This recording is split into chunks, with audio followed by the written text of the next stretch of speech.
Okay, so look, I want to say this first and foremost. My night was ruined last night. Okay, I went out. It was a young lady in there, very attractive. I did not speak to her, Mark, and it's bothering me. It's been bothering me all morning because I may never see this woman again. I'm trying to get married, bro. Listen, let me tell you what happened. So you not married? No, I'm not. I'm kind of sure. So what? I'm gonna give you a brief story in the soft open. I'm in there, right? I'm getting going. I got my Hennessy, right? I was finna go speak to her after my cup of Hennessy was done. Right. She was sitting over there, and we was doing the thing where we was looking but not speaking. And I'm like, okay, bet I'm gonna take this last little sip of Hennessy, and I'm gonna go on over there. Bump, I turned around, baby was gone. Didn't see her for the rest of the night. Ruined my whole night, bro. Like gone, or just gone. You didn't catch it? Out the club, gone. Didn't even see baby again for the rest of the night. That look was the last one, like, hey, bro. You know what I mean? But see, that is a lesson to all the men and women of the world with anything. Go after what you want. You know what I'm saying? Don't wait. You know what I mean? Strike when the iron's hot. When you feel it and the gut tell you, man, you got to go after it. Y'all know. At least try shit. Yeah, absolutely. Oh, now, can we curse here?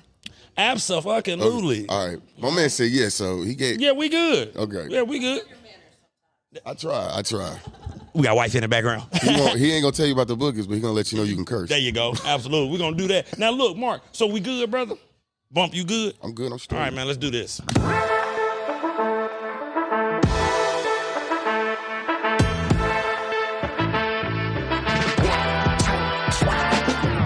Welcome back to the I-70 podcast. It is your boy, John, a.k.a. John, a.k.a. St. Louis Finest. And make sure you like, subscribe, share, hit the notification bell, man. You know what I mean? Make sure, you know what I'm saying? Because you don't want to miss nothing. Because sometimes you just need to be at work and John just pop up. I-70 just pop up. You may just need that, just a brief reminder. Now, the gentleman I have to my right needs no introduction, okay? You understand what I'm saying? This gentleman to my right, he is an entrepreneur, artist, okay? And if we're talking about putting on for Kansas City artists in regards to underground, mainstream, this gentleman does it all. He hosts his own showcase, the Mecca. Is it every last Friday of every month? So if you're an artist, there's no reason you shouldn't be tapping in with this gentleman, okay? If you're serious about your craft, because as you know, Bump, some people who ain't serious. But with all that being said, Bump Jonas is in the building, bro. How you doing, brother? I'm good, man. I'm good, brother. Thank you, man. Thank you, bro. Wow. And I want to give you your flowers real quick. From the time me and this gentleman have connected through social media in regards with our podcast, and I failed to mention that, you know what I mean, Sprinkle Some Salt podcast, me and this gentleman have always, shown love to one another, to each other's platforms. So from the bottom of my heart, brother, black man, bro, I want to thank you, bro, because, you know what I'm saying, because we need that. Yeah, no. You know what I mean? And that's why I do it, though, because you can't, on the basic sense of things, man, you can't be out here trying to make competition out of your own network. That don't make no damn sense. Yeah. But on the other level, like you said, man, as black men or as men, bro, there's one way to compete and get better at what you're doing. Right. And there's no need for me to tear you down or anybody else down in the process. Plus, that's high school shit, man. Absolutely. You know what I mean? Yeah. Fuck, that don't make no sense. I heard. Now, look, let's get right into it, bro. For all the fans, for all the subscribers, for all the people who've been to the Mecca and this, that, and the third, I just always like to give some background info. Okay? So let's take it all the way back. Where was you born and raised? All right, man. So I was born in Cali. I'm a Alameda County, Oakland native in that sense. Probably was there till I was about 4 or 5, and the folks hopped me on a train. We went down as a unit to Houston, Texas. Whole family? The whole family. Okay. Mom, dad, myself. That was our family at the time, just 3 of us. Okay, you know gotcha. And then, so probably about 4 or 5. Next thing I know, man, I land in Third Ward, Texas. That's what I know. So I'm a Houston native when it really comes down to it. You know what I'm saying? Was there for, God, till I was about 18, 19. Came up with a son, caught a kid or some shit like that. You know what I mean? And moved back to Cali and spent about 10, 12 years there. So that's really my experiences, Texas and California. And then somewhere around my mid-20s, man, got divorced. I had a son. Things was moving around. My son was in Missouri with my mom's, getting shit settled. And I was just like, you know what? I don't need to be here. I need to be there. Right. So, boom. And that's what it was. I went there, settled in, Midwest hit, KC hit. I met my beautiful wife. And, literally it was all she wrote from there. That's right. You know what I mean? And then at that point, I just saw how beautiful KC was. And I apologize, man. I'm a long talker. Bro. We have nothing. Satty. You talking to a long talker. We ain't got nothing but time, bro. Go ahead. Please, go ahead. But so like, for me, man, the first thing I noticed, I tell people this story a lot. My wife has heard me say this a lot of times. Like, when I first touched down to KC, I got into it with my mom on a weird thing. Not like majorly got into it, but it was like, yo, there's so many beautiful houses and spaces, and it didn't seem like anybody was doing nothing with it. It just looked run down and boarded up. And so I was just like, fuck this place, da-da-da. And then I just took a few minutes, few weeks, whatever, smoked and chilled. And then I looked around, I'm like, nah, this place is beautiful. I noticed the jazz elements. I noticed the black history, the art, the creativity, the people, the style. And then I started putting two to two together, how the music and the fashion and the culture of KC really emulates from here outwards. And you know, hey, there's economic shit going around everywhere. And so I was really blinded by the lack of, instead of noticing how much there really was going on. So and that was really the spark for me. Like, all right, well, fuck it, this is where I'm at. I'm home. Let's figure this out. Yeah. And then, so where did your love for music come from? Because, you know, if anybody knows you, you know what I mean, or familiar with you and everything you got going on, you have a love for music, you know, on a deep level. I can call myself just a casual fan where I love good music. But this gentleman, he'll break down the nuances of music, and, you know, you love different genres like myself, which I appreciate. Where did your love for music come from? Childhood, man, childhood. You know what, in Third Ward, man, we were in the streets a lot hanging out. People were playing music. They play music out their cars. My grandma played music while she was cooking. My mom's played music while she was cleaning. You know, it's just, it's just what you did, you know. Friday night, you went to the football game. It was music there. We didn't even go to the club. Like, I was in the clubs by the time I was 12 or 13, but I really wasn't in the clubs. I was in the parking lot. And even then, they playing music, right? So that's just always been my thing. And realizing how it hit people, how it hit me. I know that's the cliche thing, right? But it's true. But it's true. And really, my love for music comes from envy, if I'm being honest, because I can't play a guitar. I heard that. I can't sing a note. So preach to the choir. If I can't do it, it's like, man, how do I still show love for it? How do I still contribute to it in some way, you know? And so that was really always the thing, being around the church for the little bit that I was, and then hip hop hit me. And it's a wrap. Now being in Houston, was it was it a heavy wave of Ghetto Boys and you know, Port Arthur right up the street, so you got UGK. That was that era that you speaking of, right? Yeah, for me it was that era. I mean, it was see, it was a little bit different for me because I wouldn't necessarily say it was my connect to Cali, but I have older siblings. I have a younger sister, but I have like 3 or 4 older brothers and sisters. And you know, my brothers put me on the NWA. My sister put me on the LL Cool J. That's right. And so that was kind of my first connection, MC Hammer. But then locally, it was Lil Kiki. Hey, now. You know, DJ Screw. You know what I'm RIP. saying? Yeah, RIP DJ Screw, Fat Pat. You know what I mean? So it was Street Militia, you know, shit like that. You know I what got mean? you. But I still obviously everyone loves Scarface. I love Scarface. He's one of my top artists, one of my top lyricists. But yeah, I mean, everything was just a big gumbo mix for me when it came to the music. But I was always heavy on the UGKs, definitely heavy on the Scarfaces and the Ghetto Boys. But at the same time, I was fucking with Mobb Deep and Wu-Tang too. So, you know, and X-Clan, Public Enemy, all of that shit was my mix. So, and what I loved about hip hop was that it gave me all of the music, or access to all the music that I could ever want to discover. It gave me access to jazz, to blues, to country, to rock, right there. You know what I mean? So that was the linchpin for my love of music. And I hear that, man. It's crazy when we talk about the love for music, because it's usually gonna stem from the upbringing, like you said, just how we was raised. I mean, especially, you know, in the black community, and I'm sure it's like that in every community, but really in the black community, music is just always prevalent. No matter what you're doing, somebody's playing music, and when somebody wants to feel good, they play music. You know what I mean? It's a rhythm to life, man. Yeah. You just got to rock with it. Oh, absolutely. Ain't nothing like, you know what I'm saying, even just when here's some of my favorite memories, you know, just growing up and you watching the older dudes in the neighborhood, when they would wash their cars. Then, I'm gonna be honest with y'all, like my Uncle Calvin, I know I talk about him a lot on the podcast. Man, watching my uncle pull up to the house, I'm like, Uncle Chom, I'm finna get outside today. He got all 4 doors open, playing some type of Jeezy, something, cleaning the whole whip, and it's like just that relation with music. You just see that, and that's what I caught on to. Like, music make you feel good, you know what I mean? And if y'all wanted the playlist that be playing in the background during the podcast, that's David playlist. You know what I'm saying? I don't want nobody else playing music while I'm shooting my podcast. Because there's other episodes where other individuals got the playlist, got the aux, and it don't be hit. Okay, now look. Now You serious about your music, I'm though? serious about my playlist, man. David be having the groove thing. You know what I mean? We at the cookout when you hear I-70 podcast. Now, quick question for you. You know, being, you know, by way of Cali and Texas, okay, but you're in KC. So, who got better barbecue? You know what I'm saying? Texas or KC? Y'all, I did that. I did that. Wifey, don't start giving him that look. Oh, let him answer. Yeah, that's what we doing. He thought it was going to be one of them peaches and cream episodes. No, man. We need a little bit of controversy. Softballs around this motherfucker, man. Hey, you know what? Okay.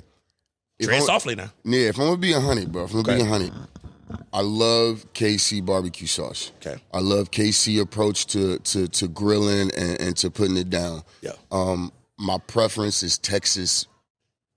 The Texas approach to grilling and cooking the meat, to barbecuing the meat with the KC sauce. See, and that's what I've learned. That's my thing. KC is about sauce. Yeah. It's about the sauce up here. Not the St. Louis, no offense. Hey, man. And miss me with that Carolina shit. Well, see, now look. Mustard? Yeah, I don't. Is that they use it for binding? I don't know what they use it for, tang or some shit. No. Because here's what I like to say. KC is big on their barbecue. Absolutely. Oh my God, George is in this building. Barbecue is barbecue, but like you said, KC is heavy on the sauce. That's what you get. Yeah. But you going Texas? I'm going Texas for the meats. I'm going KC for the sauce. Okay. I'm getting a mixed plate. Okay, I like that. I like that. George, you just walked in. Yeah, you right on the spot. As soon as that's my dog, George. Peace, George. Peace. You know what I'm saying? That's Bump. Listen to me. Favorite barbecue? What? So never mind then. You know what I'm saying? No, it's all good. So I had to have a little controversy because when I moved up to KC, I'm not going to lie, that's all I was hearing about. You got the real controversy. Go ahead, Bump. What you got, player? Nah, I'm just going to say, though. Let's do it. I appreciate the combat between Texas and KC barbecue. Yeah. But I really feel the real competition is St. Louis and KC. Now, if we're talking barbecue, we let KC have that because it's obviously that's part of the whole. He said let. Let me just say, look. Here's what, look, because now y'all forcing my hand. Words are real. I like to be, now I got to go there because the whole room is trying to come against me now. So now my St. Louis got to come out. Go there. There we go. Tell them, Bump, go there. Look, here's what I'm saying to y'all. To us in St. Louis, barbecue is barbecue. I've never gone to anybody's barbecue, their uncle house, and been disappointed in said barbecue in the backyard. Okay. So we don't look at barbecue how KC looks at barbecue. KC is all about barbecue. Like if you took that away, KC would have to find something else to talk about. Damn. So we don't really care that much about barbecue in that regard. You throwing some shots. You throwing some shots. Y'all making me, because I'm just keeping it real. How am I throwing a shot because you don't have the mic set up, brother? So once you get the mic set up, you can go ahead, brother. Now let's do this. See, let's get it. You started this shit. We started this shit. Go ahead. Cut it off real quick because KCK is the taco capital of the world. So even without barbecue, we still got tacos. No, but that's KCK though. The world, John. But come on, bro. So now we separating KCK? Yes, nah, bro. Because KCK and KC Mo, it's the same. Okay. Culture-wise, it's the same. Outside there may KC. be differences, but football, baseball, whatever basketball we get, the barbecue, tacos, man, music. KCK and KC Mo is the same. You get more horses on KCK than you do on KC Mo. But Amen, my ass. Come on, man. Don't be faking the phone because Bump up in here. Look, all I'm saying is this, though, y'all. Back home in the city, we don't pride ourselves on barbecue. Right. Because y'all just do it so it's natural. It's just barbecue to us. It's like, okay, it's a barbecue. You know what I mean? Yeah, y'all do Chinese food. Y'all do fried rice and noodles. If you want to talk about Chinese food and fried rice. Right. Now you speaking our language. That's the loop. So that's what I'm saying, bro. We don't care about barbecue. People be like, okay, St. Louis barbecue. We don't care, brother. Like, okay, so the St. Louis, the ribs, all that shit, the St. Louis ribs, that's just, y'all don't even care. It's just something that y'all do. Now, we got our own cut, of course. You know what I mean? You have the St. Louis style, cut when it comes to St. Louis style ribs. So we have our, we global enough to got our own style of ribs. You know what I mean? That's enough for us. Okay. All right. And that's enough for us. So it's no competition. No, because we don't. It's no competition if the competitor, if the opposing competitor don't want to compete. It's like, bro, we don't care. It's barbecue, bro. But can he compete though? If we wanted to, sure. Because listen, I guarantee if I go to Texas, they'll say they have the best barbecue. If I go to Memphis, they're gonna say they have the best barbecue. It's all subjective. They out there. So that's all I'm saying. We personally in St. Louis, we don't care, bro. We all about this fried rice. I mean, there's man. some accolades out there that can help you move the subjective to objective. True. You know what I'm saying? Yeah. Now listen, I'm all for that. KC let me say this, y'all, because I see where this is going. KC has phenomenal barbecue. It's all about the sauce. Some of the spots y'all be telling me about, a little overhyped. My favorite is Q39. That's just me. You know what I mean? All right. So, but as far as barbecue, AKC, baby, y'all got it. We don't give a fuck about that. You know what I mean? I'm going to keep it 100, though. I'm not a fan of Gates. Me neither. Never been a fan of Gates. Me neither. Thank Never you. Been. Never you see been. what I mean? I like all the others. Thank you, bro. The LCs, the Big T's. I really fuck with anybody but Gates. And I don't mean that disrespectfully. I just don't like that flavor. Don't fuck with. And listen to me. Everybody who I know who wasn't born and raised in KC says the same thing. Yeah. George not from here. You not from here. I'm not from here. We all just said the same thing.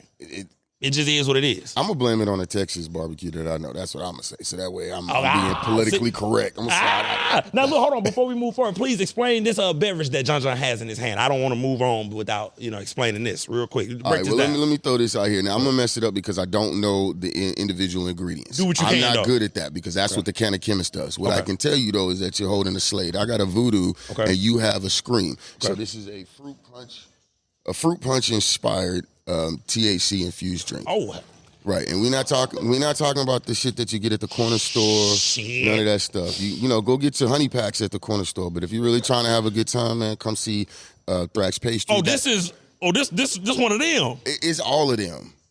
Now, there's a particular line that we have called Giggle Juice that is definitely known as an aphrodisiac, just through random research and study. But the way this goes, man, I don't want to break down too many numbers and mess stuff up. But like, this here is 100% infused drink. Natural ingredients. It's gonna last for a minute. You can take a couple sips, sit down and chill, and you're gonna feel it. And this is something that you sip. Yeah, it's not something you down. Nah. You put it over a little bit of ice, maybe drink like a quarter of it or so. I mean, I know folks that do, but you don't. Say what? Can I smoke with it? Absolutely. Okay, that's okay. No, you can smoke with it, drink with it, chill with it, go play ball with it, do whatever you want with it. Just enjoy it like a drink. Enjoy the journey. Look, first of all, this is how God works. You know what I'm saying? Just bring good people together, man. Look, John got some infused drink. Let me set this to the side. I got something I can use that for. See there, look, we did somebody's work today. Look, the Lord's work. You know what I mean? This is from the earth. God, he put this for me and you. It is. Take advantage, man. Take advantage. Okay, now look. Now let's get into when did you know you wanted to basically, because I mean you love music and you wanted to give back to it in a way. When did you know you wanted to develop a platform, but this gentleman have multiple platforms celebrating music? When did you know that you was gonna do that? So you know what? It's actually a selfish story. Okay. I was sort of a quasi manager for a group of artists here in KC. Okay. And when I got into the process of like, I'm gonna be the manager. This is what I'm gonna do. I'm gonna apply the shit that I know and make it work. I realized that I couldn't be an artist. Okay. And I wasn't even at a point of trying to be an artist. I had put that aside because it's like, I got a family, I got things to do. But it was a realization that like, bro, you can't effectively manage and do the things that these folks need if I'm trying to be an artist as well. Okay. You know what I mean? I didn't want to have a Diddy moment. Okay. No, nobody wants that moment. Yeah. Nobody wants that moment. But and so when I realized that, I was like, okay, but I'm still a creative dude.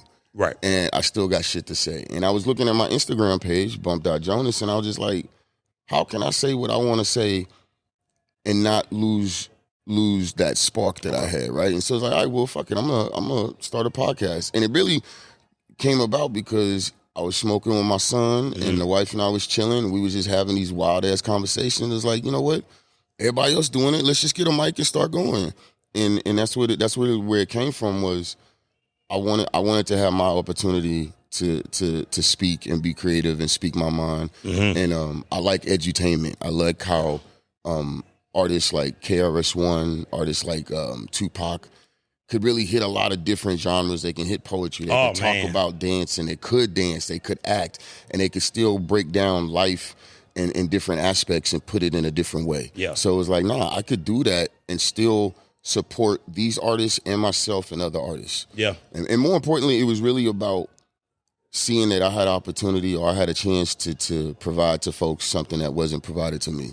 That's the main thing across anything that I do is just trying to give what I couldn't get. And you was leading me right into my next question too. Is that your why? Is that what keeps you going with Sprinkle Some Salt, with the Mecca? Is that what keeps you going? Yeah, absolutely. Okay. The main, with Sprinkle Some Salt, the main thing that keeps me going is that it's a hustle that I enjoy. Oh, I love that. Okay. You know I like how you put that. Yes, sir. I like talking to people. I like asking questions. I like having a conversation. And I'm a promoter in the sense that if you got a business or you got a passion and I have an opportunity to help you talk about it, then let's do it.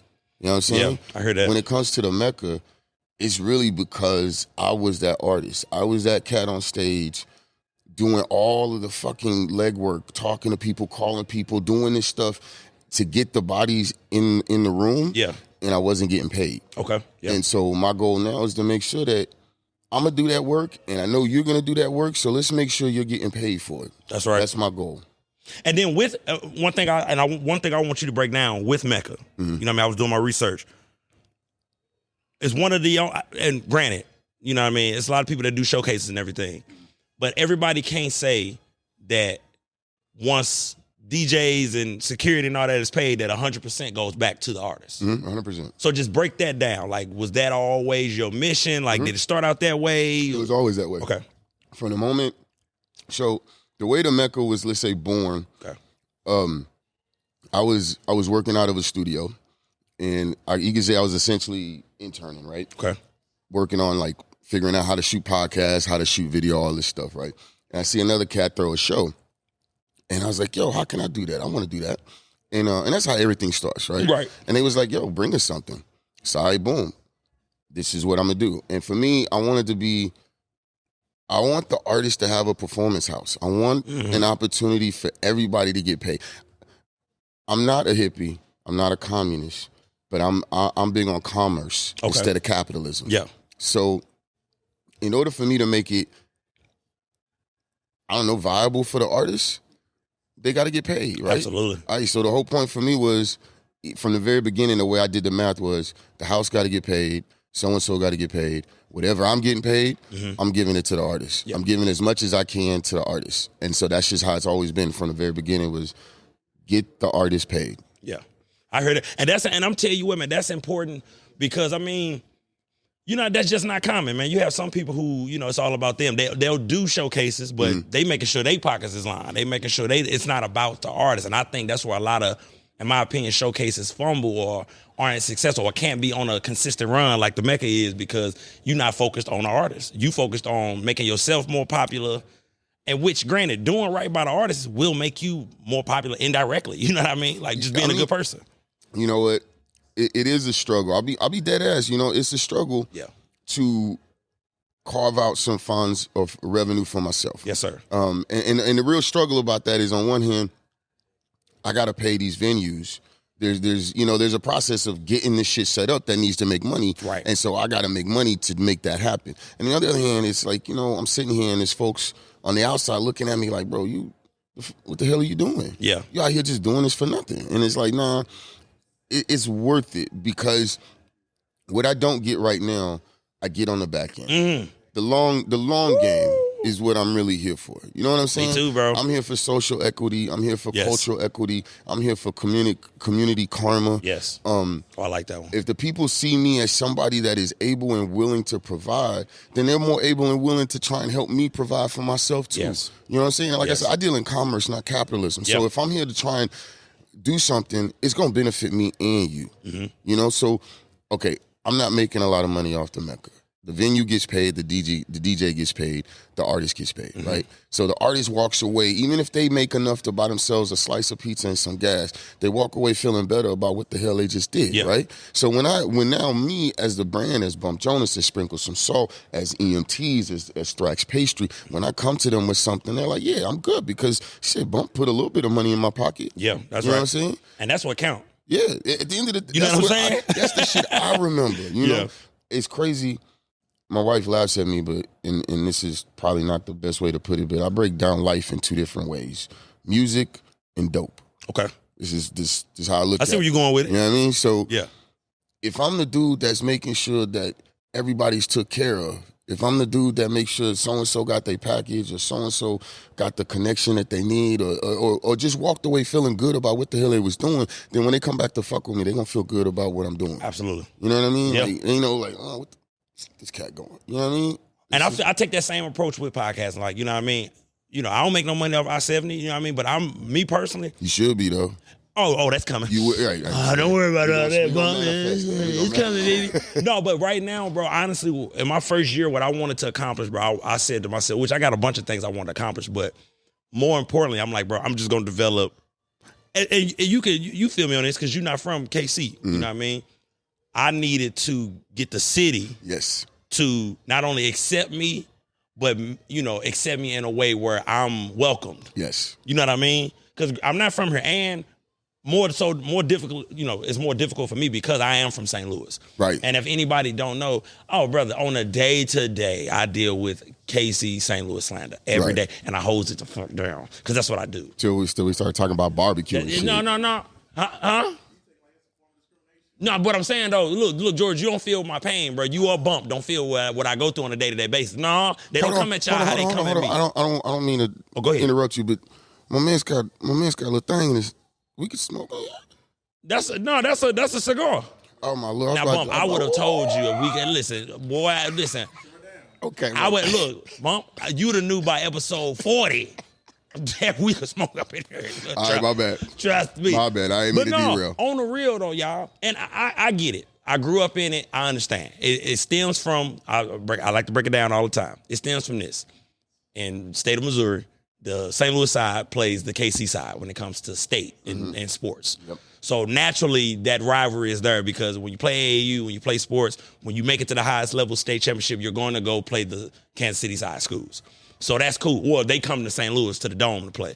Now they play at Columbia. But so there is that. Then, George, I'm sure you can feel this. In the prison system, that's another thing. When the St. Louis and the KC do, no different than probably in Texas when the Houston dudes and the Dallas dudes or Fort Worth, you know what I mean? Yep.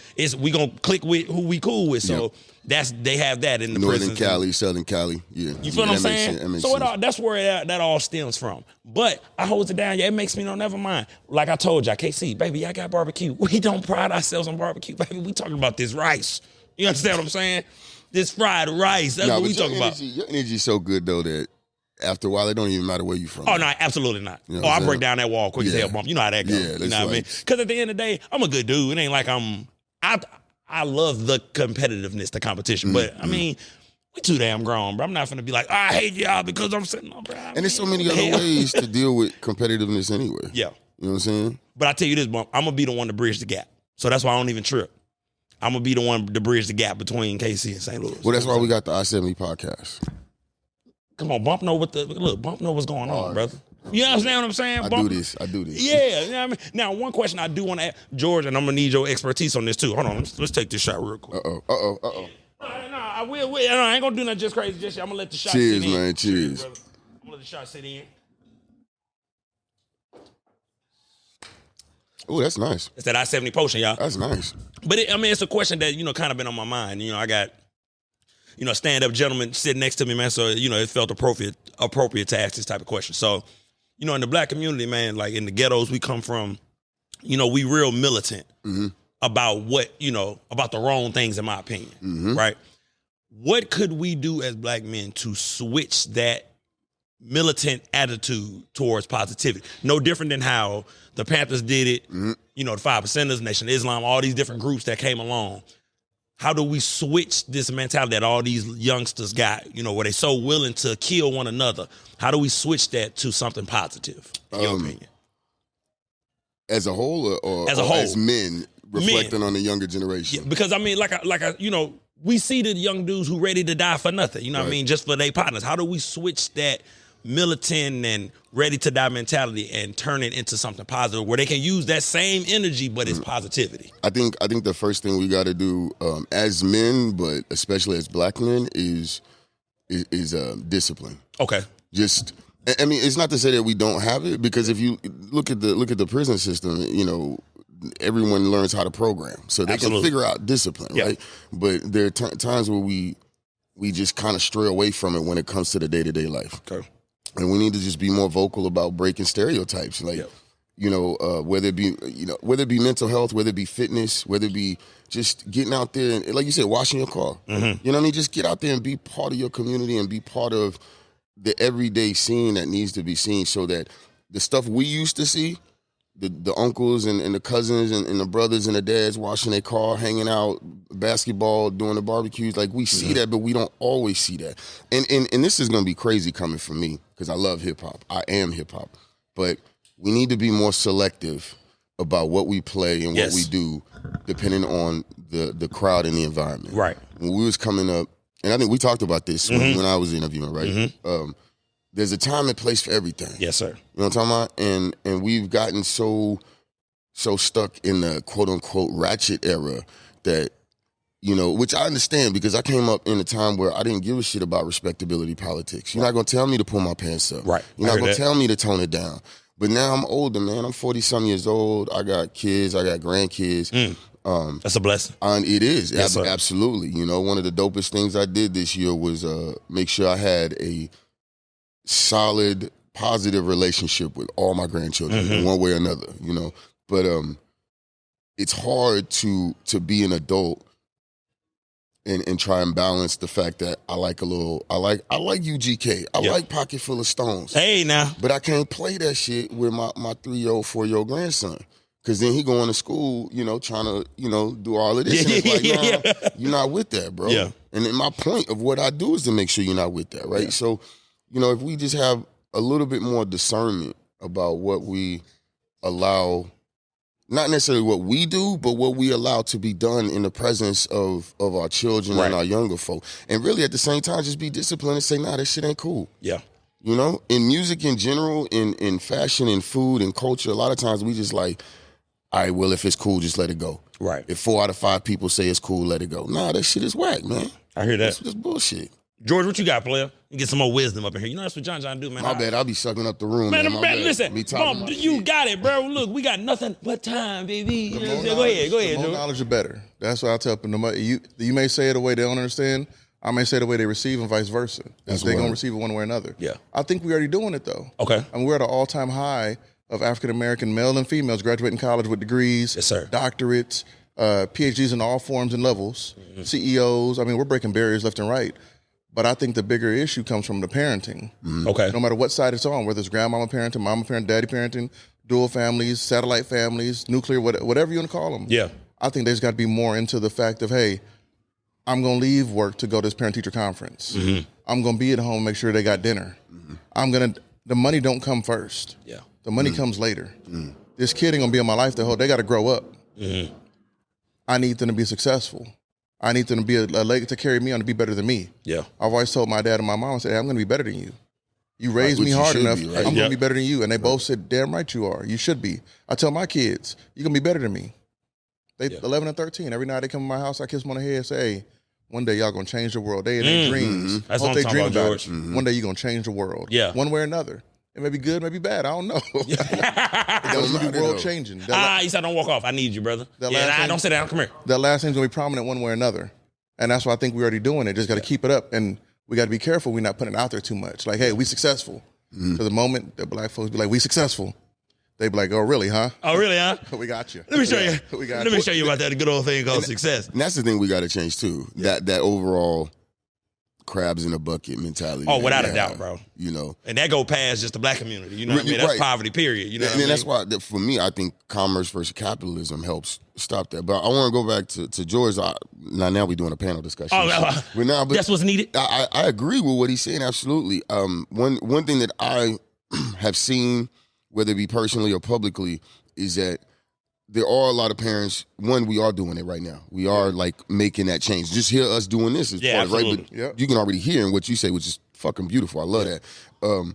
But there also is this sense of, I don't know, the helicopter parent. There's being there is one thing, but you got to be disciplined about being there.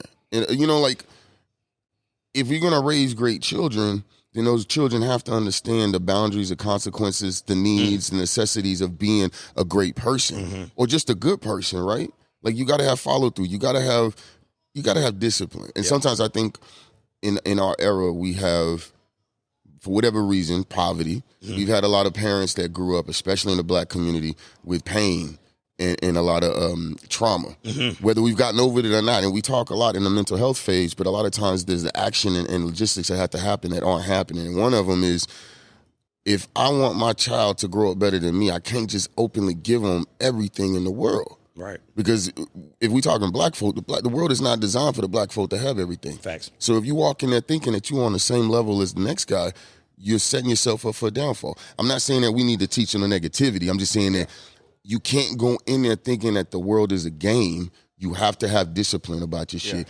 while you're seeking greatness. That's it. That you know what I mean? That pins off the hustle thing. I tell people all the time, everybody with a job has a legal hustle. Yep. Now, do you want to maximize it? You have to enjoy it. If you don't enjoy it, you're not hustling, you're working, you're slaving. Yeah. No matter what you do, a job ain't nothing but work.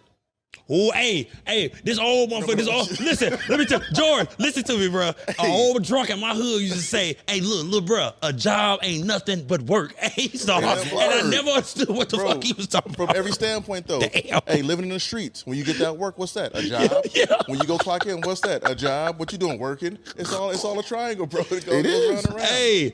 Hey, man, shout out to hell, bro. This old drunk in the hood. I swear to God, George, he said that shit every time. Hey, look, bro, a job ain't nothing but work. I didn't know if he meant it negatively or positively. He was smoking rock, but he was giving you a gym, bro. Oh, now look. Now, y'all know over here, I-70, all the crackheads love me in the hood. Hey, that was the crazy thing about back in the day was that the drunks and the crackheads, they were entertaining. They was entertaining, and they had advice. Now meth heads, bro, they don't do nothing. What the fuck they gonna $5, he'll do a quadruple flip like Gabby Douglas. Listen. No, I need the taking it back to hood on y'all. I need the dude that can rewire my house. I need a dude that can hook my car stereo up to my fucking bedroom so that when I flush the toilet, the lights go. You know what I mean? I need somebody that could change the oil, bro, with his bare hands. Okay, look, then the one who know how to get into the street when they cut your water and shit off, he got the little tool that go right in the street and turn your shit back on. Now, shout out to the crackheads, bro. Hey, man, I had an extra 3 or 4 months water free my last couple years in Texas because of that. See, look, this is real. Listen, in the hood, we done got free Wi-Fi, free water bills. Cable. Hey, that's what I'm talking. Look, bro, climb the pole with no harness. Hey, Roku. Wow, that shit from over there back this way. Just what to touch. To Tell me that Roku and all these pirate apps ain't nothing but just what we used to do back in the day. You know what I mean? They just figured out a way to digitize it. Listen, it's bootleg on steroids. That's all this shit is. It's bootleg on because you ain't got to go to the store to get the or go to the movies. You pull it right up on this platform. It's just bootleg on steroids. You know what I'm saying? Now, Esai, bro, you wasn't here last episode, so I have to ask you a question, and it's good because Bump in here and he got wife in the building, so this would be good. I may switch it though. You know, I like to remix shit. 2 questions, okay? Wifey, mama, get into it. Who you defending, bro? All right. Now look, don't piss mama off. No. How broad is this though? Like, can we get some context to it? Okay, Mark, you wanna give them context, bro? No. That's what I was trying to lead on you for. I want something new. Improv this. You want something new? Okay. Make a whole new story. Let's do it. I got you. No. That's what it was. That's a good one. That's a good one. That's too basic. You don't want to answer that one? Okay. That's too basic. That's simple though. Answer that one though. No, because it's different. Okay, there we go. If we get, I remember that. I was editing. You want something new? Crazy. Okay, here we go. Boom. Because in a minute, you finna get this money, bro. Whole lot of chicken finna come your way, right? Fetty. You know what I'm saying? You understand? Mama come to you and say, son, I need $1 million for this. Out of the ordinary. You want me to come on some improv in here? Wifey come and say, well, wait, babe, I need $1 million for this. Who you giving $1 million to? They both get $1 million. No, bro. See now, bro, wait. How much money do I got? You loaded. But you only got $1 million to give away because your other money tied up elsewhere. So you literally only got $1 million. Now you got $1 million, but both of them need it. Who you giving it to? I'm a rational person. Okay. So whichever purchase is more rational, I'll go with that. Because in that case scenario, it has nothing to do with... He trying to get away. I got him. No, that has nothing to do with... Well, no, stay there. I'm right there with you, baby. I'm right there with you. Look. Okay, they both have the same reasoning for wanting the money. There's no logic here. They both have the same exact reason why they want the money. They want to go on a shopping spree, $1 million shopping spree. Shit. Who you letting go on $1 million? No. He got it though. To be honest with you, even if I had it and I was in that conundrum, you got to pick one, bro. There's always option C. Bro, no, come on, bro. No, it's not, gang. What are you doing, No, bro? my daughter's getting $1 million shot. Oh, come on, bro. Okay, I'm glad. Look, Bump, since you want to pull that card, okay, bet. Your daughter and your wife get the tussling in the living room. Ooh. Who you defending? I'm eating popcorn. You a sucker, bro. I'm waiting to see. Hey, I got something for every single case. Look, there you go, bro. Don't let John mess up a happy home. Now, Bump, you tread softly because wife in the building, and we don't want no objects getting projected this way. Man, from your I used to play football in the street with no shoes on. Okay, all right. So man, we with different. it. I'm gonna just dive this way, so I ain't even gonna trip. You know what I'm talking about? So now, look, Mom. Okay, you ain't got a daughter. Do you have a daughter? I have 3 daughters. My father got 3 daughters. Yep. God bless you. Listen, you better chill. You got one, boy.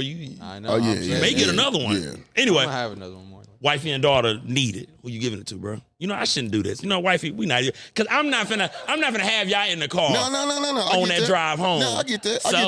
I get that. $1 A meal. Wifey and daughter. Yeah, both They need. each get $250. Go figure that shit out. Because I'm taking the other 5 and I'm investing a business in both of y'all names so you can get a couple meals. So I'm not even playing with that shit. That's it. That's all you got to do. You know what I mean? Damn, they answered that magic for me. You know what I mean? Yeah. But I'm saying he balling though at this point. You know, I'm talking about when we get the money. You know. By the way, Esai, don't ever tell your wife or your mother that one of them was more rational than the other. You were like, no. See, like just don't. I mean, if that's your reasoning, good, but don't say it out loud. no, yeah, this is exactly. good. Yeah. You Married men talk. No, bad. for sure. Yeah. That part. And I'm learning that more recently, like within the last couple years. Yeah. To not say everything you're thinking. Don't say anything. For real. Don't say, hey, bro, what you say can and will be used in a court of marriage, bro. Leave that shit alone. Hey, what you say, Bob? In a court of marriage? In a court of marriage, that shit will. That's law. Huh? Yeah. Oh man. That look. One thing I want to ask you, Bob, with the podcast, right? Yes, sir. What is the most difficult part Ooh. of Sprinkle Some Salt podcast, in your opinion? You know what? If I'm being the most difficult part is probably just coordinating my time because I'll be just doing so damn much. Excuse me. Yeah. But if I, that drink didn't hit me. That's a good one. Listen. Don't worry about it. Let me stop telling my business. I'm talking about that I-70 potion, but that's just smooth. But no, I would say if I'm having a transparent moment right now, the most difficult part about doing a podcast is transitioning it to revenue. Okay. And getting the artists, the creatives to understand that there's value in what I do. Yeah. And that it's not just some throwaway thing that's on IG Live. And also, the craziest thing is getting them to understand, like, yo, if I reach out to you, then I want to interview you. Yes, sir. If you reach out to me, you want this interview, right? Yes. So if I'm throwing you this there's a bit of a language thing, right? Like if I tell you that this one is free, then it's free. Mm-hmm. If you come and tell me that you want this way, and I just told you this is free, then you should be a little bit understanding that there's a cost that comes with it. Yeah. You know what I'm saying? Unless I'm coming to you. So that's probably the most difficult thing is like trying to have that value talk with artists to get them to value and understand like, nah, man, I'm telling your story and I'm helping you look good in between all these projects. Yes, bro. You know what I'm saying? Yes, bro. So, that's probably one of the more difficult things. Otherwise, everything's pretty cake. You know what I mean? I feel that, like, and I can piggyback off of that, bro, because I felt the same way. Just like there were times where I would interview certain artists and I would kind of be like in my head thinking to myself, well, damn, you're not really utilizing it like you should be, Brody. Right. And and this is for every artist out there. Like, and me and Bump both have podcasts where we interview artists, so we see what it could do for you as an artist. Yep. A lot of y'all, unfortunately, don't take advantage of what it is that the interview is, right? Because no matter how long the interview is, it could be 10 minutes, 20 minutes, 30 minutes. Number one, 30 minutes, bro, you could chop that up with so much content, bro. I mean, so much content, bro. Just a 30-minute episode, 2 minutes, 60, TikTok ain't number 60 seconds or whatever. Bro, so much content. So that's content number one. Two, like I always tell artists, bro, when they say, hey, man, I'm interested, or when I hit them up, I say, line it up to when you going to drop a project, because that's a good look. And y'all artists know I say this to y'all in the DM. That's a good look for you, bro or female, if you dropping a project and then an interview comes right behind it where we can talk about project, We could talk about past projects. Your fans who are finna be new to you have an interview that they can go, oh man, I'm fucking with the music, but I also reference. So you know what I'm saying? So Bump, you feel where I'm coming from. Getting people to see the goal and the mission and the importance of an episode has been difficult, bro. I can agree with you. And what chaps me about it is, it is what it is, and the system is set up, the culture works that way, and we're going to make change, we're going to move things, but what chaps me about it is these same artists will throw money at a videographer. They'll throw money at, let's do it, Bump. They'll throw money on a playlist, you know what I'm saying? They'll pay to get on the show. Yeah. You know what I'm saying? When it's like, hey, like that was one of the reasons why I started the Mecca was like, cats are getting charged $100, $150 to be openers for a show, or having to take 10, 20 tickets and sell them at $20 a pop, and then turn that into being able to get on stage. It's like, nah, man. All that effort and time that you could be doing and putting over there, there's a whole better way to do it. You know what I mean? So sometimes that's one of the difficult ways to try and explain to it. Like, yo, you spinning your wheels for nothing. For nothing. And what is all this shit getting you? A penny off a million, off 1,000 streams? Like, come on, man. That's real. Come on, son. Like, come over here, man. The hustle's way better over here. And listen, I always say this, Bump. I thank God, me and gentlemen like yourself, we tapped into the space when we did for this reason. Y'all have heard me say this on plenty of episodes. Podcasting in a minute, it's like that now, but it's really going to be in the next 10 years, podcast is going to be, in my opinion, exclusively how we receive information, in my opinion. Yeah, absolutely. You know what I'm saying? Am I wrong in that? Because you in the business and you're in the industry. Not at all. It's already that. If it's not there now, it will be there. You absolutely right. I'm going to let you break it down because I've done it before. What are your thoughts on what I just said in regards to it being the main source of us receiving information in the next 10 years? I think number one, it's going to be the savior of sources of information, because we can't trust the news. We really can't trust the internet. But the internet and social media pages is where a lot of people are getting their news. Yes. Right? And so when it comes to that, you're going to have something like The Daily Show. Yes. Where Trevor Noah or Jon Stewart break shit down. You're going to have somebody on some point, Joe Rogan. Yeah. I-70 Podcast, Sprinkle Some Salt. You're going to have folks that are having opportunity to break down the shit that's being said. Yeah. Whether they're doing it funny way or analytical, somebody's got to talk about the memes and the GIFs and the comments and all the pop culture shit, because none of this shit right now is being driven off actual conversation.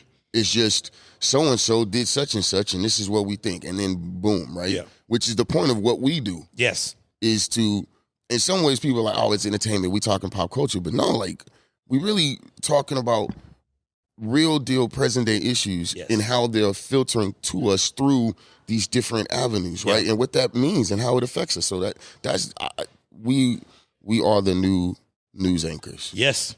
That's just what it is. And I love it just for this reason. With podcasting, like no different. You just spoke up Joe Rogan. Trump went on his podcast. That's the new wave, bro. Yes. These politicians are going to have to come sit down on unfiltered platforms.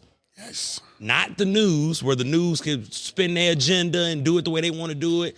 That was dope seeing that, whether you agree with him or not, that was just dope to see him come sit down with a podcaster and be unfiltered. Not reading off a prompter, real conversation. You know what I mean? That gave us power. That gave us leverage. Swear, Brody. Yeah. I'm telling you, I thought the same thing, That gave us leverage. I mean, anybody on any level, like, bro, your politicians are going on podcasts. Yes, bro. Your politicians are started. Newt Gingrich is a politician, or was a politician, and he got a lot of his shit from being a podcaster. You know what I'm saying? So, or there was Rush Limbaugh, my bad. Rush Limbaugh was not a politician, or is not. I don't know if he's dead or alive, but he came from radio. He started doing podcasting. He had immense power in the political realm. So you can't shy away from the fact that we have a powerful platform. Yes. You know what I'm saying? It's just what it is. It's switching because even our favorite athletes, growing up, the media told their story. Now these individuals can come right off the court telling their own story and tell you, let me tell you exactly what happened. 5 and I forget the other guy. Matt Barnes. Matt Barnes, yeah, all the smoke. You know what I'm saying? That shit's fire. Or the dude that played for Gilbert Arenas. I love his podcast, Gilbert Arenas podcast. Oh boy, is he from St. Louis? Oh, absolutely not. Okay. He's from Cali. He be talking. Wow. Absolutely not. I love Gilbert Arenas, but you know what I'm saying? I can't. No, if you're not from the city, go ahead. What you got, Eastside, bro?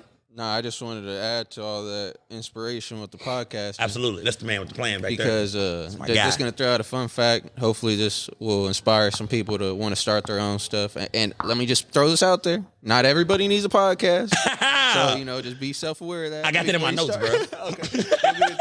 But in 2020, the podcast market, like global market, was at like 11.8 billion as a whole. Yeah. And the projection at that time was 2028, it would be worth 98.6 billion by 2028. So we're only 4 years away from that. That's a big market to be a part of. So for anybody wanting to do a podcast, that should be enough inspiration right there. I'm just glad me and Bum, we already got our feet wet. Because when that time comes, he's like, boy, they going to be beating down these networks' door to get in. Me and Bum going to be able to be like, no, we got our 70 sprinkles of salt, baby. We don't need to. The way I look at it is a couple, you either start the wave, watch the wave, or catch the tailpipe. And that's just what it is. That's right. You know what I mean? So yeah. Get with it. And there's opportunity in the vacuum. Yeah, for sure. So fuck it. And man, it's crazy that you said vacuum, man, because when that gentleman right there, Eastside, this is my favorite story, bro. I know you and Mark tired of hearing this shit, bro. But I love it, bro, because the story means a lot to me just because I told him no. The first time he said, bro, do you want a podcast? I told him no. That's a fact, bump. I said, man, nah, I'm cool, bro. Why? I just didn't. Granted, at the time, I love podcasts. I'm watching podcasts. I just was like, honestly speaking, man, I'm just me being transparent. What I believe God blessed me to do, I've only been doing for about a year or so. And it's probably the most fulfilling feeling that I get, you know what I mean, when I come do this, bro. Because like I said, I've only been doing what I think God has blessed me to do for a year of my life. I was rejecting it. You know how it is growing up. We on some other shit. You know what I mean? Ain't the right time. And all of that. So bro was like, he asked me, bro, do you want a podcast? Because I came in and I was a guest on a podcast under his network already. Oh. And when I'm talking soon, it was crazy how you did it though. You know what I mean? I probably wouldn't have did it that way because I'm sure the other guests, the host was kind of like, well, damn, bro, you just go. Oh, shit. Because, bro, he come right in and the first thing he said when he walk in the room is like, bro, do you want your own podcast? Right in front of them. I'm like, no. They were hating a little bit too.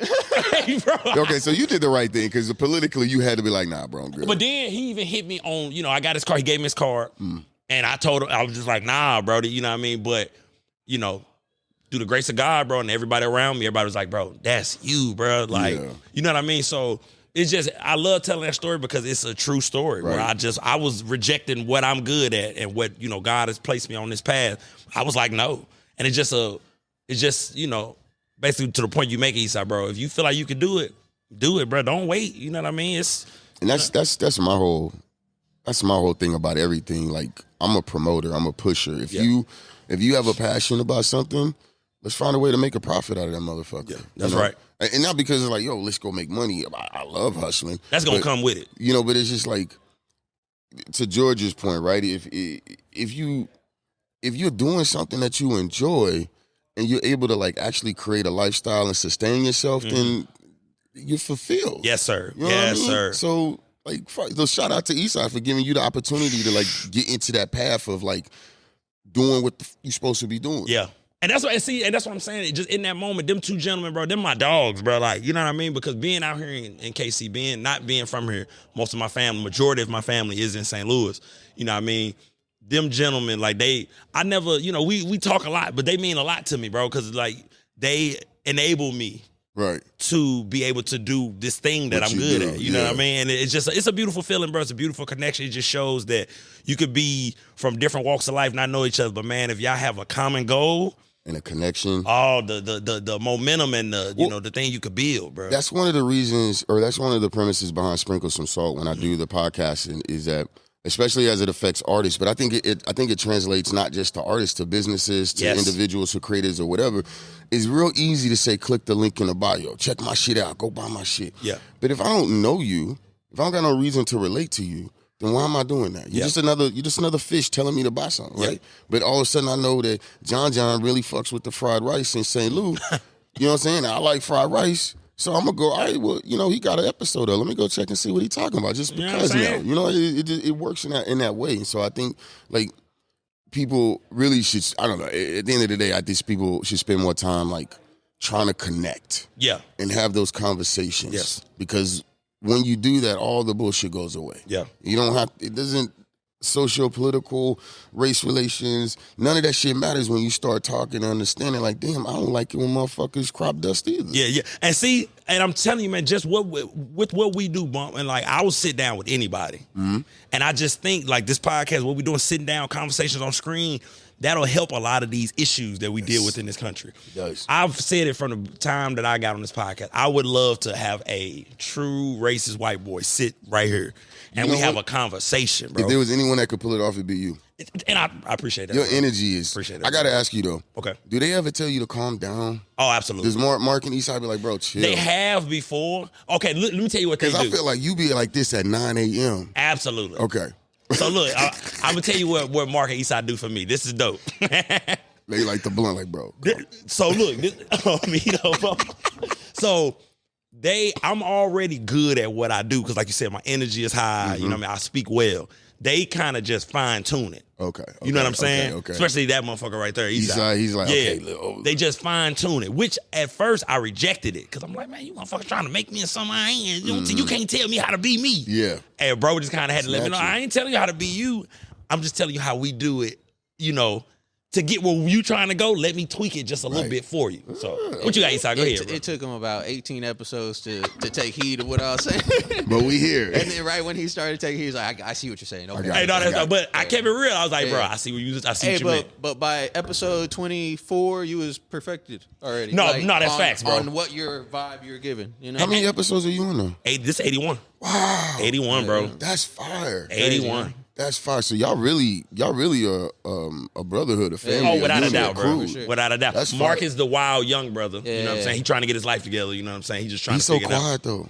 Don't let that fool you. Okay. That motherfucker's a menace, Wild bro. man. The Tims. Society. He's a menace. I should You have see, knew he about got the look. Tims. I should have knew about Mark got the butters. butters on today. Yeah, the butters. I should have Fresh butters, not a scuff on them. I see what he trying to get into. Yeah, he's Hey, slinging but early. another big thing to give game to other people, one thing that everybody needs to know is this is all like a 100% genuine relationship because there has been $0 passed. Yes, sir. That's wild. Tell him, Esai. Like That's back wild. and forth. Keep it real, bro. Like, there's been no money involved in this at Facts. all. He ain't never charged me $1, bro. Wow. And Never. vice versa. Like we haven't paid him. Right. Anything, you know? Facts. Right. But like, cause like Fuck you laughing at, Mark? You think this shit is funny? in my eyes, the talent always needs to receive their check, you know? Yeah. 100%. Fuck with Esai. Bro, listen, Esai, I man. call that motherfucker the mad scientist, bro. That's my guy right We there, don't bro. smoke. You smoke? All right, let's go.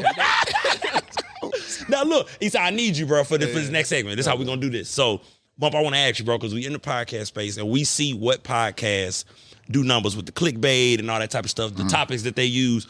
How is it for you being in this industry, in this lane, in this space, and remaining a positive podcast, trying to help promote artists and not dealing with all the negativity that you could be, you know, posting on Sprinkles for Salt podcast and Mecca and everything? How is it for you staying genuine in a world where it seems like the negative podcasts and the negative topics get most of the love and likes? Oh man, it's easy, really. Okay, go ahead. It's easy because I don't give a shit. Mm-hmm. You know what I'm saying?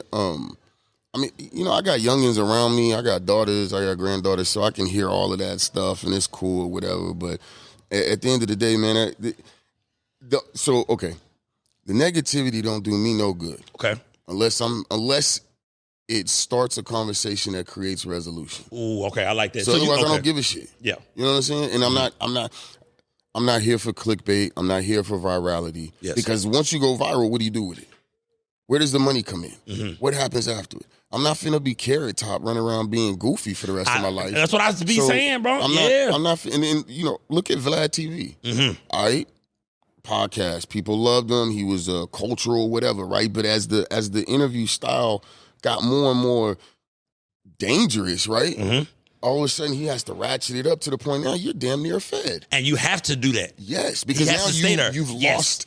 No one gives a shit about anything else below now. Facts. So I'm not, off top, I'm not touching that because I don't give a shit. Yeah. Off top, I'm not touching that because you're not going to pigeonhole me into no shit. Mm-hmm. I'm going to speak about what I want to speak about, how I want to speak about it. And if you're not smart enough, bright enough, quick enough, slick enough to figure it out, listen up faster because I'm not talking slow. Mm-hmm. I don't give a shit. And then on the other end, I'm going to be real, man. I'm trying to turn this into a revenue. Yes, sir. So why am I going to talk about bullshit it's bad enough I smoke. Okay. You know what I'm saying? Yeah. I'm a black man. I talk about what I talk about. I present in a way. So I'm not going to talk about no wild shit that's already going to have me having difficult conversations with people that could be my sponsors. Yeah. So that, it's not necessary. And then the last part is, if I need to talk about ratchet shit, I can go over to, I have a segment under the commission. I do a podcast collective with the commission focused 100% on hip hop. Yeah. So if I want to talk about ratchet shit, I can go do that on Blunt Talk. Yes, sir. And when I do, I turn that shit right around into how we can find the positive way to take control of this thing of ours. Yes. That's all I care about is whatever negative is out there, how can we figure out a way to resolve it and take sovereignty back for ourselves? That's my main goal in all of this shit. Now, Esai, with you being, you understand me, CEO of a network, you know what I mean, where you have multiple podcasts under your umbrella, in your opinion, is it needed?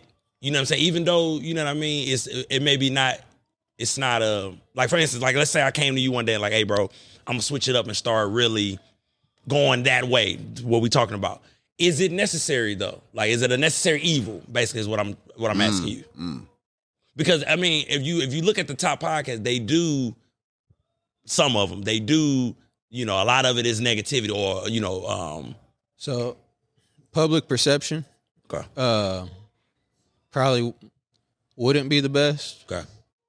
Knowing you personally, I wouldn't think too much of it if you did. Yeah. Just because I know who you are as a person. I see what you're saying. You know what I mean? But this persona that you've given to the rest of the world, they see you that way. They see you as like you're real, you talk about real shit, you don't hold back, and you're also not disrespectful. You know what I mean? Because I could be. A lot of people are quick to bring the disrespectful questions out right For away. sure. You know, like you're not gonna sit here and put him on a hot seat. And that's real. That's what clicks, For sure. That's how you get the clicks. But if you did it, I don't think you would do it in a distasteful way anyway.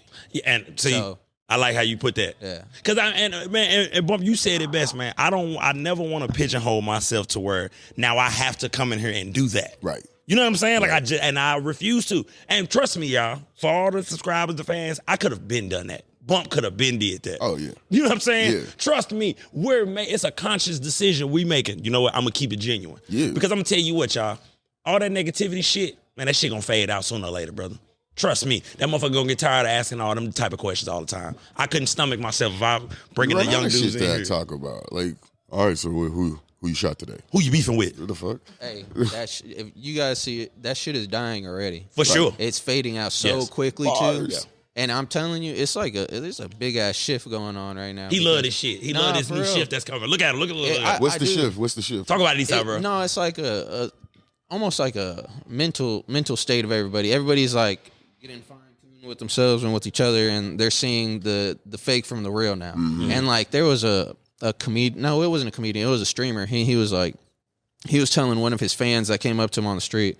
He was like, brother. He was like, you don't want to do this stuff. He's like, all this stuff you see on the internet, he's like, it's literally all fake. He's like, the gender reveals, they're fake. The whatever else that they get for clicks, like videos and skits they make, he's like, it's all fake, all manufactured, all manipulating you staged. To want to like be tuned in. And people see that shit. And that's why you see the podcasts are always going to stay right here. Yeah.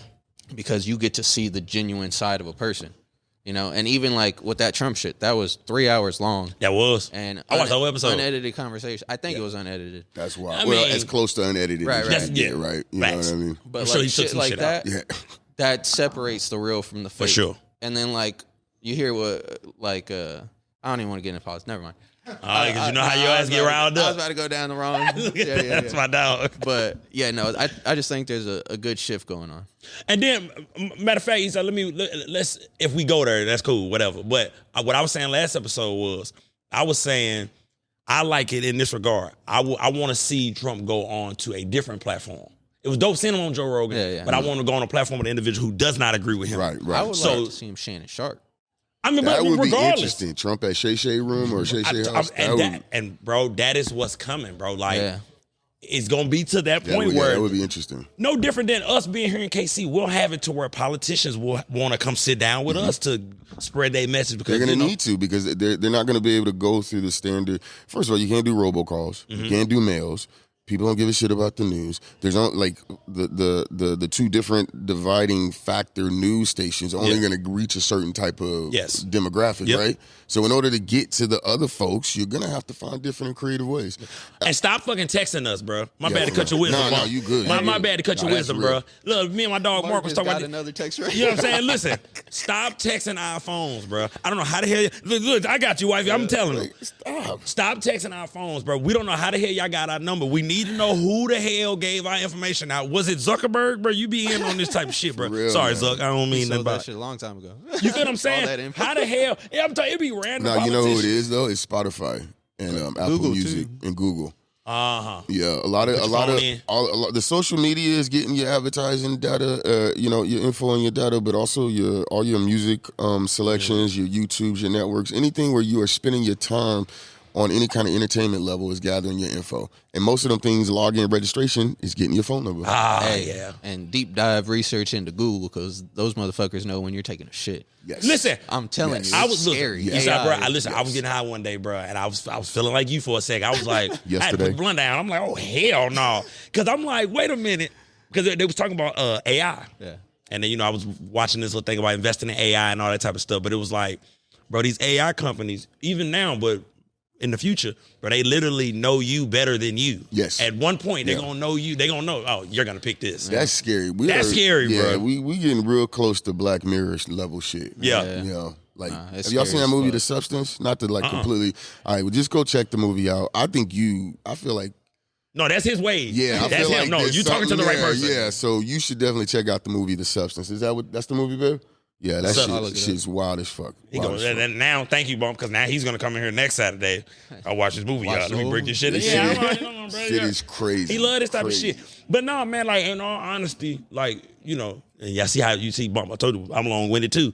In regards to, podcasting and being genuine and all of that, it is a conscious decision every episode where I'm like, bro, I'm going to do me, bro. Like, I enjoy me. I enjoy sitting down with individuals. You know what I mean? Whether I know them or not, I enjoy sitting down talking to people.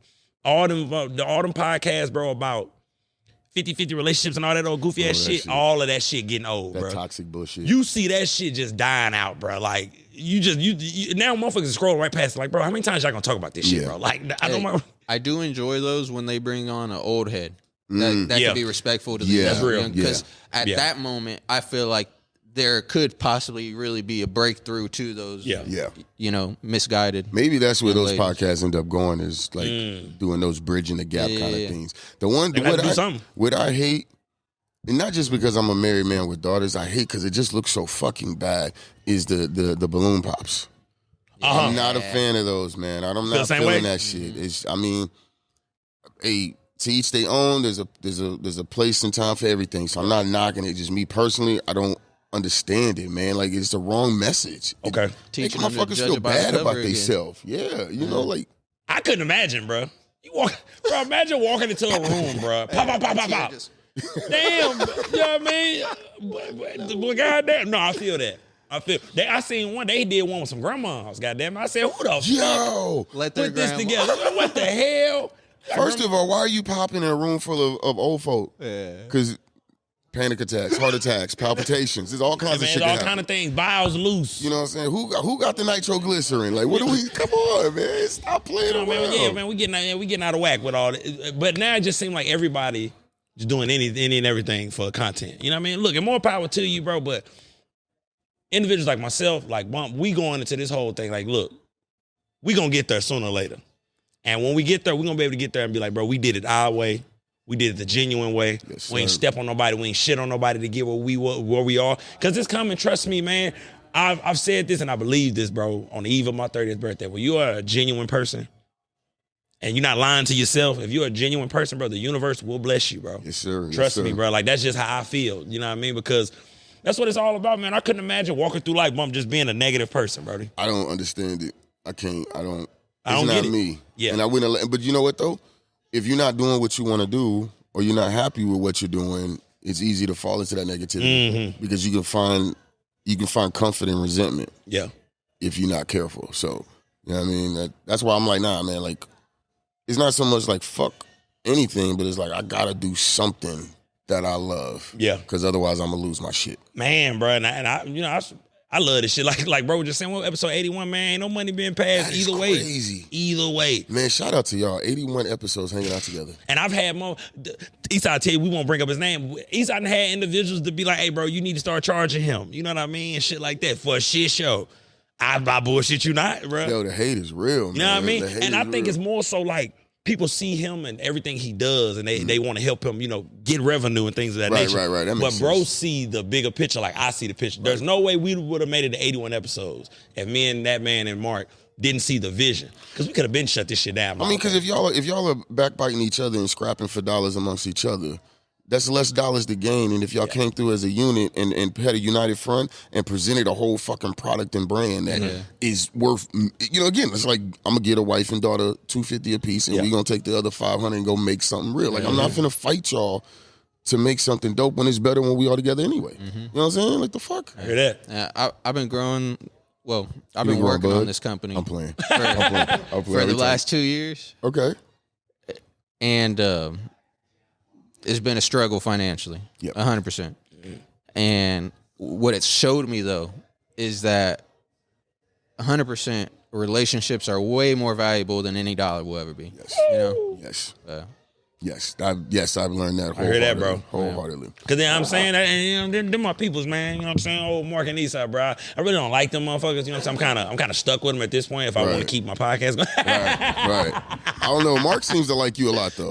No. Bump, he's being civil because you're in here. Oh, all right, bro. That motherfucker's a menace when nobody else is around, when it's just us. Is that why he wore the butters? Because he's like, no, I'm going to stay cool today. But I will say this about my dog, Mark. Mark is a necessary evil, okay? He is necessary for I-70. You know what I'm saying? Because one thing I love about my dog, Mark, number one, he going to bring a different perspective, which is important. Gotta have that. You know what I'm saying? Even when I'm on my shit, I'm going head first. Mark will be like, wait a minute, John. Come on. You know what I mean? Come on. You know what I mean? He always then he bring a little humor into the, situation, and he's a wild boy. So who's the funniest out of y'all? It's definitely me. That's what I thought. Okay. No, without a doubt. No, it's definitely me. Then who's the funny? Mark is, okay, but it's a type of funny Mark does. Okay. Mark has that funny where it's like, you gotta make sure everybody around before you laugh. Like, should I be laughing at that? He one of them dudes. You know what I mean? Okay. But like I said before, good dude, bro. You know what I'm saying? I ain't never got no trouble with Mark. You know what I mean? He make it go for me. You know what I'm saying? With this whole podcast thing. So him and Esai, bro, I couldn't. You know what I mean? Them two dudes are a blessing to me, bro. You know what I mean? Because they make me. I'll put it to you this way: I can do what I do, right? They just fine tune it, like I said earlier, and amplify what I do. They make you look good. There you go. You know what I'm saying? They, they got these lights, you know what I'm saying? Got me looking light skinned all the time. You know what I mean? Hey, man, we like, come on, don't trip on the dark, man. We like, you know what I'm saying? We right there. We ain't too black. You know what I mean? Yeah. Now, look, Mark, I like to ask, how we doing, bro? Told you. Look, long-winded, man. My bad, bro. My bad. Man. The wife gonna be like, babe, I told you. Yeah. Now, look. Before we get up out of here, bro, anything, because now, Mecca, always. Now, break down, before we leave, just tell them about Mecca, you know what I mean, when they could, come to Mecca and everything. Absolutely. If they're an artist trying to get in touch with you. At the end of the day, man, whether you're an artist, entrepreneur, or creative, or individual, independent, whatever, whoever, however, if you tap into sprinklesomesalt.podcast, that's Instagram, or you can just go to Sprinkle Some Salt Media Services or something like that on YouTube. I got a bunch of different segments because I'm basically a chameleon. I just can, there's too many things about me that I would put into one bucket. So I have a lot of different buckets. Like that. Sprinkle Some Salt is about having extraordinary conversations with everyday people. Yes, sir. And from that, I have a monthly platform called the Mecca. The last Friday of every month is mine. I own that block. It's not yours, it's mine. But it's completely open to you. Come see me, come hang out, join the community, be part of the community. If you're a business, you can tap in. We'd love to have you as a sponsor to help us fund and set it up. Because all I need to do is cover the venue and the DJ. And then 100% of what's made, whether it be pre-sales or the door, goes right to the artist. I keep a merch table available so that all of the artists that are performing can, with no charge, they can make money and sell their merch there. My end thing when it comes to the Mecca and to Sprinkle Some Salt is that KC's a new Mecca. It's the spotlight. They've been here, they're coming here, they're going to stay here. And my point is, if you're outside, you're going to already have an opportunity to establish a foundation and make sure you have a revenue, to make sure you have some money. You know what I'm saying? And because if you don't do it now, you're going to be watching the taillights and everyone else is going to be making money around you. So that's my whole goal with the Mecca. That's my whole point with Sprinkle Some Salt. While I got the opportunity, while I got the floor, ahead, bro. You got it. You know, I'm rocking my apparel company. Everyone moves together, EMTs. No changes happen in a vacuum. Yeah. You need the entire support of your community. You need the support of yourself, your family, and everyone around you to make something happen. And that's the point of EMTs. It's not a major thing. It's just I like to take clothing, old, new, whatever, tie-dyed, and remix it and keep stuff sustainable. You know what I'm saying? And then the other thing is just I have an edible company, or my wife does, Thrax Pastry, the Canna Chemist. We got the Slade lines, but it's really more than that. There's the Sugar Highs, there's the Canna Chef, or not the Canna Chef, the Chef's Table. We're working on a show called Unhinged, where we bring guests in and they enjoy the food with her and have a conversation, right? So, you know, that's really what it's all about for me. It's just exposing people to everything and anything, and not limiting yourself to the idea of like, well, this is what I'm supposed to do. Yeah, like, nah, man, like. I found out the other day that there's a gym that you don't have to go in there and lift weights and run on a treadmill. You can go in there and play ball. You know what I'm saying? And coming from someone that likes music, basketball and music go hand in hand. Yeah. So that's like, that's dope. And we need that. We need that in KC. We need that in the Midwest. The Midwest is home of freaking basketball, but we don't have a team. Let me tell you something. And the Bump, I'm say this. See, you just threw that out there. Let me do this for the Midwest. I believe, personally, we got the best hoopers in the country, in the Midwest. I'm standing on that. George, don't give a damn about what you get ready to say about California. Y'all just, we got the best hoopers in the country. No, bro. Listen, no. Because here's what I'm gonna say to you. Just hear me out. Hear your boy out. They're good at traveling. Hear your boy out. You ready for this? Here we go. West Coast hoopers. Okay, y'all flashy. And y'all style, y'all smooth, y'all flashy. Paul George, Paul Pierce, y'all just smooth. They get buckets. Wait, but just hear me out. They get buckets. Hear me out. Y'all region. Okay, describe the way y'all play basketball in y'all region. Get the mic. Sorry, but no, you good. You good. Since you want to go there, George. Listen. You can't pin any kind of style on the West Coast hooper. They're jack of all trades. No, y'all not, Russell, bro. Russell Westbrook's from the block, bro. I get that. He was a defensive stopper. That motherfucker can't shoot. Sorry, Russ. In college, he was a defensive stopper for UCLA. Kevin Love was getting all the buckets. Right. In the league, he got a triple-double, and he averaged for a season. You can't knock his game. James Harden, from the block. Another Paul George, smooth. from the block. Damian Lillard. Smooth and flashy. Damian Lillard, bro. Gary Payton. Smooth and flashy. Gary Payton. Okay, now let me break it down now. Nitty gritty. Gary Payton and Tyson Chandler. Here's why I say Midwest got the best hoopers. Number one, we do everything on the basketball court. Except for make it to the league. What else? But we just won a championship. To the league? Jason Tatum? To the league? It's from St. Louis, by the way. Oh, he went to Duke, though. He had to get East Coast school. But he's from St. Louis. Keep going. You tried it, though. You got one. I named 16. Paul Pierce, wait. Paul Pierce went to Kansas, brother. He from Inglewood, though. They knew what they was getting. That's literally the same thing. They had to bring Kevin Garnett. Kevin Garnett. Where KG from? He from Midwest. South Carolina, but then he went to Chicago. Yeah. Oh, yeah. Okay. But then he went to Chicago. We got the best hoopers in it. Okay, we talking about cities. Chicago, St. Louis, Detroit. Man, we do this basketball thing. And look, and let me say this about St. Louis, since we was talking about my city. Let me say this. We produce the fourth most professional athletes in the country, period. St. Louis. Look it up. Damn. The fourth most professional athletes, period, come out of St. Louis. Top 3 states that produce professional athletes. I said city, brother. I don't do states. Well, I can sit on the state. I'm from St. Louis, USA. Yeah, because you don't want to claim Missouri. There you go. There you go. When you go Florida, Texas, California. Why I got to do the state when I can just do my city? I ain't got to worry about that. I put on for my state. I put on for my city. See, that's where you got to roll. It's too small. But that's great, though. That's my point, is that basketball and music in KC have a strong analogy together. They work together well, for sure. Right? We had an NBA team. We don't have one now. We're bringing soccer in. But I just think from an overall aspect of fitness, mental health, and just culture, we could lean into basketball a lot more. Kids could have things to be doing. Yeah. Kids, folks could have places where they can know their kids are going to be. Business deals can go down on a basketball court instead of an alleyway. You know what I mean? I'm just saying, we could be a producer of basketball right here in this state instead of like Texas is known for football. Right. All right, so why can't we do that here? Mm-hmm. But that's just me. That's just me going on my tangent, man. Like, yeah, George, I'm gonna get you an episode, bro, because we're gonna do that shit for real, bro, because I'm tired of you, bro. I'm tired of you, George, bro, trying this shit, bro. You know what I'm saying? What you got, Esai, bro? This type of shit we do. You know what I mean? Go ahead. You're gonna have to get George on soon to promote his new show coming in December. Wait, hold on. You wasn't gonna tell your boy? It wasn't nothing official to right now. It's been in talks. Ain't this some shit, bro? So hold on. Wait, so is that what we doing in the family now? Y'all keeping stuff from John? Is that what we come to, Esai, bro? John, you ain't been around, dude. All right. I see what's going on. The shots around here are serious. You got a new job and act brand new, dude. Now I'm acting brand new now. Hey, look.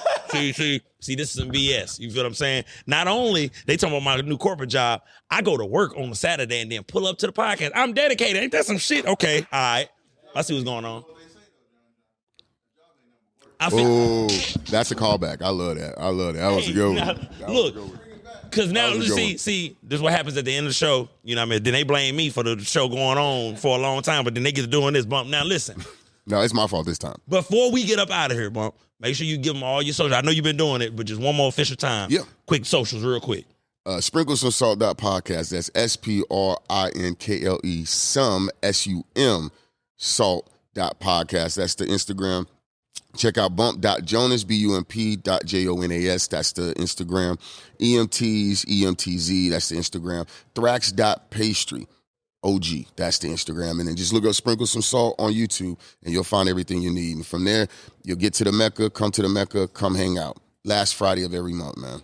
Man, y'all gonna have to let me pull up to the Mecca, bro, and do an episode, bro. I'm trying to go to all these showcases. That's fire. Yes, sir. Hey, no. Okay, you know what? I apologize. I need to give you your flowers, and I'm gonna shut the hell up. I apologize. Oh, go ahead. Flowers are good. You know what I'm saying? Nah, but first of all, to be from not KC and to come in here and show love the way you do is tremendous, man. It's beautiful. Appreciate we need that. Whether it's black, white, or whatever, just showing love between states in this situation is dope. Yeah. And then the energy that you bring and the way that you doing this shit, man, I'm just saying, your shit is infectious. It's good. Your energy is immaculate. But congratulations on the you hosting the show, right? Yes, sir. Tomorrow. Is this your first one? This is my second one. Oh, let's go. Yeah, it's my second one. Yeah. All right, man. See, that's why they don't got to pay you. Yeah, you know what I'm saying? You know what I mean? You know what I mean? I keep them out that business, Bump. But now, come on down, man. Come on down. I don't need them to know what I'm making on the back end. You know what I'm saying? That don't mean nothing contractually with them. You know what I'm saying? See, now, look, if Cam and Mace was here, they would be like, pause. Yeah. No, that's real. Now, look, y'all, it's been another amazing episode of the I-70 podcast. I got my dog Bump to come in the building, kick some game. Make sure y'all go follow him on all the platforms. Make sure you get all the merch, all the merchandise, products, everything. That man and his wife, he got so much shit going on. You could just tap on one of the links and you'll end up on another link. You understand what I'm saying? Thank y'all for sitting in for another one. This has been episode 81. We on our way. You understand what I'm saying? I can't wait to episode 100. It's going to be a good time. You know what I mean? I'm just keeping it moving. Mark, what you doing getting up already, man? I ain't done with my soliloquy yet, brother. Sit your ass down. No, fuck with you.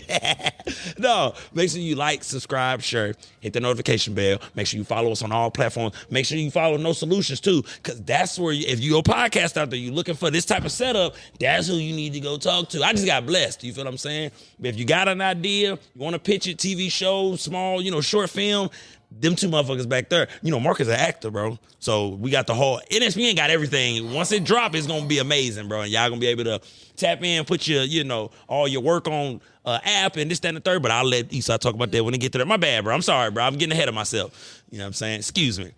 But it's been another amazing episode. John's not gonna get the hell up out of here. You know what I'm saying? That I-70 juiced and kicked in. I'm taking this home with me tonight. I'm gonna see if it works. Trust me. Sip responsibly. Yeah, sip responsibly. You know what I'm saying? Shake it up when you get a chance. Now, it's been I-70 Podcast. Jonathan Little. Make sure you like, subscribe, share, and we out.